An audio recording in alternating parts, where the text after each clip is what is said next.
The night was alive, wind howled, rain lashed, lightning split the sky, briefly illuminating a desolate landscape. A lone car, headlights cutting through the darkness, approached its destination.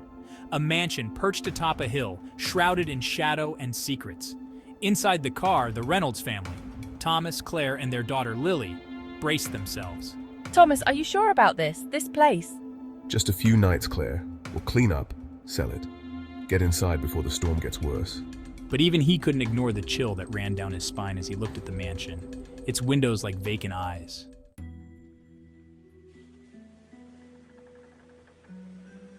The heavy oak door groaned open, as if disturbed after a long sleep.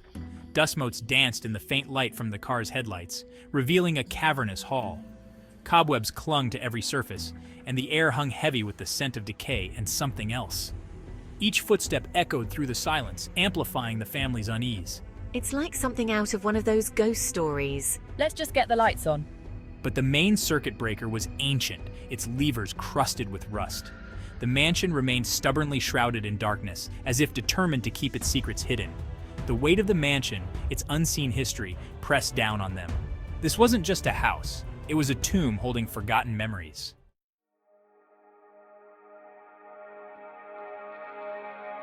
With flashlights as their only guides, they began their exploration. Each room they entered was a tableau of neglect. Furniture draped in dust covers, portraits on the walls with eyes that seemed to follow their every move. Lily swore she heard whispers, faint and indistinct, carried on the breeze. Maybe we should leave this one closed. But Thomas, his curiosity piqued, was already pushing the door open. The whispers seemed to grow louder.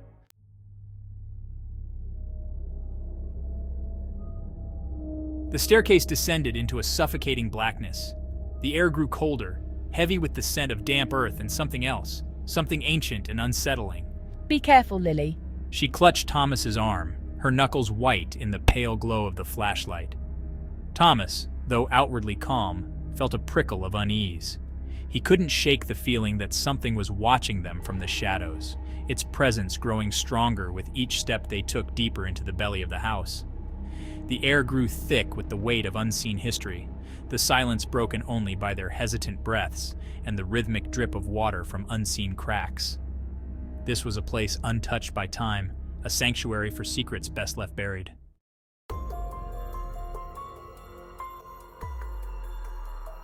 Finally, the stairs ended. They emerged into a large rectangular room, its boundaries lost in the darkness beyond the reach of their flashlights. The air hung heavy and still, thick with the scent of dust and decay. A single flickering light bulb cast long, distorted shadows that danced across the walls. The room was a chaotic jumble of strange and unsettling objects. Whispering, what is this place? Lily's flashlight beam fell upon a large, ornately carved chest tucked into a shadowy corner. Its surface was covered in strange symbols, their meanings lost to time. Whispering, what is this place, Thomas? This room, hidden deep within the bowels of the mansion, held a dark energy that seemed to press in on them from all sides.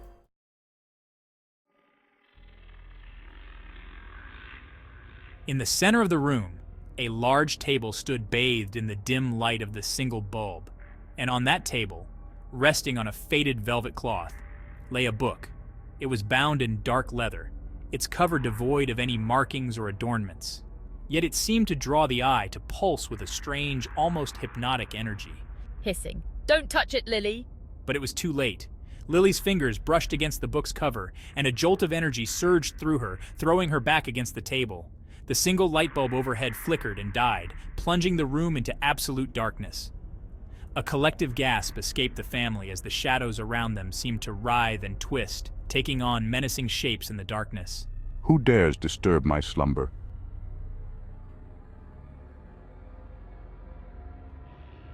The voice, cold and disembodied, seemed to slither around the room, echoing off the unseen walls. Lily, her heart pounding in her chest, stumbled back from the table, bumping into her terrified mother. Calling out, "Who's there?" Thomas fumbled for his flashlight, his hand shaking so badly that he could barely grip it. The beam, when he finally managed to switch it on, was a pitiful sliver of light in the overwhelming darkness. This house is mine. You trespass in my domain. Lily clutched at her father's arm, her nails digging into his flesh. whispering, "Dad, I want to leave. Please, let's just go."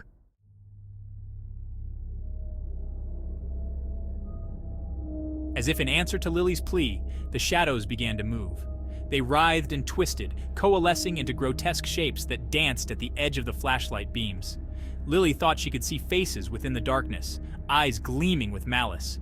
High-pitched, desperate sound. Claire screamed, a high-pitched, desperate sound that was swallowed by the shadows. Show yourself. What do you want from us? The shadows swirled faster, their forms becoming more distinct, more menacing.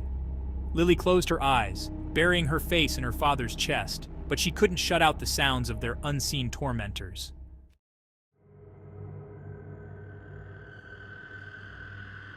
Panic welled up inside Lily, threatening to consume her. She could feel her mother trembling against her, hear her father's ragged breaths.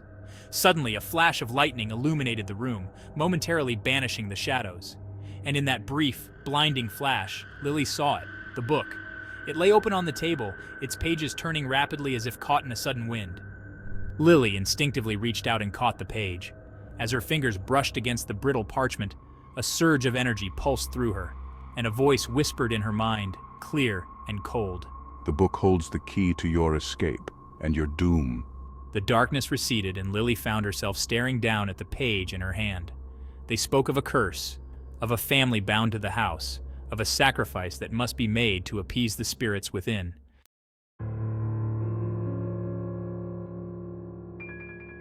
Lily's breath caught in her throat. The symbols on the page, once alien and strange, now seemed to writhe and shift before her eyes, forming words she understood. Around her, the shadows remained, their forms less defined, but no less menacing. Lily, what is it? What does it say? I think I can read it. It's talking about the house, about a curse. A curse? What kind of curse? Thomas, his face etched with worry, took a step closer, peering at the page over Lily's shoulder. Fear still coiled in her stomach, but it was mingled with a growing sense of urgency, a desperate need to understand.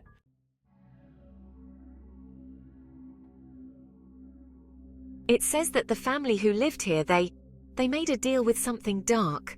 Lily traced the lines of text with her finger, the strange symbols seeming to burn themselves into her memory. A pact for power, for wealth. But the price of the pact was their souls. And the spirits, they were bound to this house, unable to find peace. And now? What happens now? It says that the only way to break the curse, to free the spirits and escape this place, is to offer something of equal value in their place. A heavy silence descended upon them, broken only by the creaking of the house and the rustling of unseen things in the darkness. The shadows seemed to press closer, their forms shifting and swirling with anticipation. The family huddled together, their faces illuminated by the faint glow emanating from the book. Claire whispered, her hand clutching Lily's arm.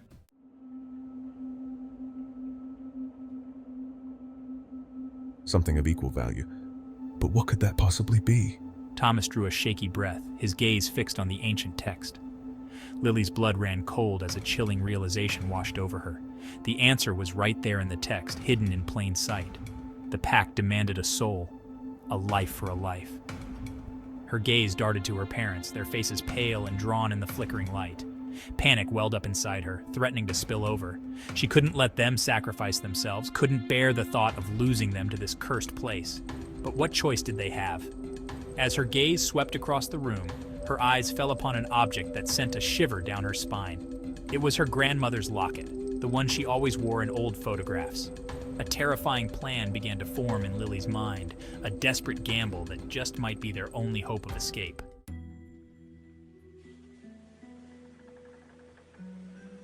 Lily's heart pounded against her ribs, a frantic drumbeat in the suffocating silence of the room. The locket, she was sure of it, held the key to their escape. Lily, what is it? What do you see? Claire's voice, a tremulous whisper, broke through her thoughts. I think I see a way out, but I need to get closer. We'll come with you. We face this together. No, it's too dangerous. I need to do this alone. Lily shook her head, her resolve hardening, her voice firm despite the tremor in her heart. She couldn't tell them, not yet. Not when their only hope rested on a desperate gamble, a plan so reckless it bordered on madness. Lily hesitated, her gaze flickering between her parents and the distant shelf where the locket lay.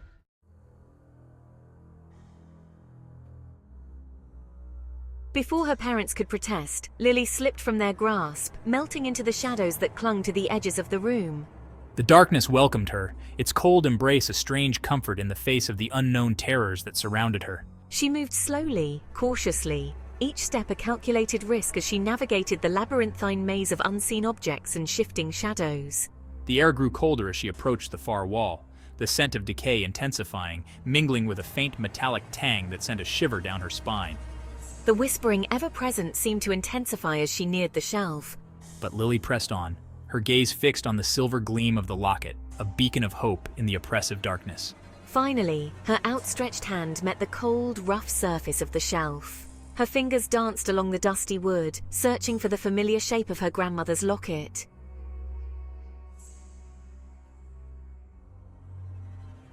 Her fingers closed around the cold metal of the locket. It was smaller than she remembered, lighter, as if all the warmth and life had been leached from it long ago. As I lifted it from the shelf, I swore I heard a faint sigh, a whisper of contentment that echoed through the room.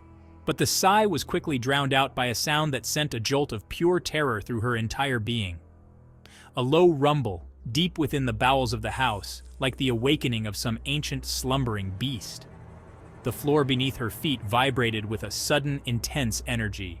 The shadows, once content to dance at the periphery of my vision, now surged towards me, their forms twisting and contorting with a malevolent glee. The whispering intensified, a cacophony of voices, some filled with rage, others with a chilling, desperate hunger. Lily stumbled back, her hand clutching the locket tightly. It felt warm now, pulsating with a strange energy that seemed to flow from her fingertips, spreading through her veins like a living thing. The house was awake, and it was hungry.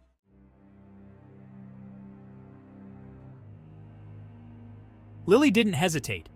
Clutching the locket, its warmth a searing brand against her palm, she ran. The shadows were upon her, a swirling vortex of darkness and malice, their whispers transforming into guttural snarls that seemed to claw at her back. My flashlight, dropped in my haste, clattered against the stone floor, its feeble beam swallowed by the encroaching darkness. Blindly, I stumbled through the room, my lungs burning, my heart pounding against my ribs like a frantic captive. Behind her, the house roared. The floor tilted precariously beneath her feet, as if the very foundations of the mansion were convulsing. Dust rained down from the ceiling, choking her, blinding her, but she didn't dare slow down, not while those ethereal claws grazed her heels. Ahead, she could just make out the faint outline of the doorway, a rectangle of deeper blackness against the swirling chaos of the room. Hope, fragile and fleeting, surged through her. If she could just reach that door.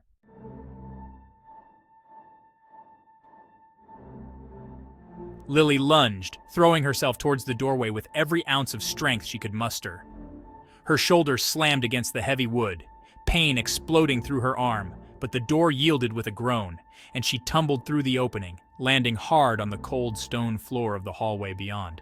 For a moment I lay there, gasping for breath, my body a symphony of aches and pains.